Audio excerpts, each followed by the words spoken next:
part of it, you also have a massive cover-up where people from local government, from the main federal government, police, social workers, almost everybody whose job it is to protect particularly vulnerable young girls in society. I mean, I can't think of a group you would more want to protect or throw the force of the establishment protective arm around than vulnerable young girls.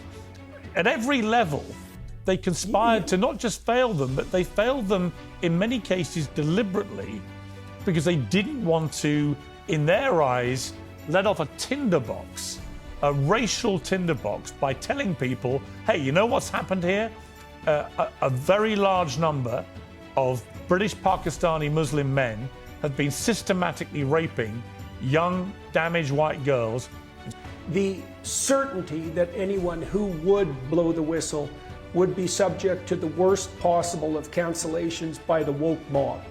And this is partly why I have some sympathy for Tommy Robinson, let's say, because it is definitely the case that to take a stand against this is to make yourself a target for the worst sort of calumny and legal action.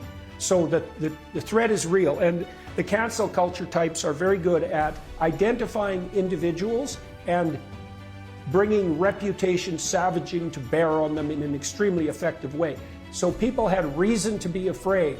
Now, I'm not saying that fear justifies their silence or their complicity, but we have to be clear about the fact that their fear is real. Yeah. Now, not a nice guy.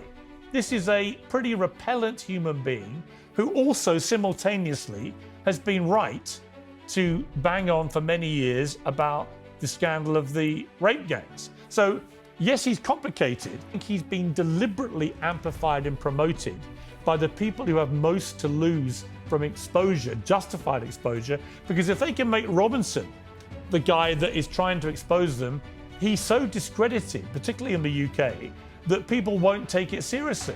And that's one of the reasons why there hasn't been more action, is because the leading whistleblower is Tommy Robinson.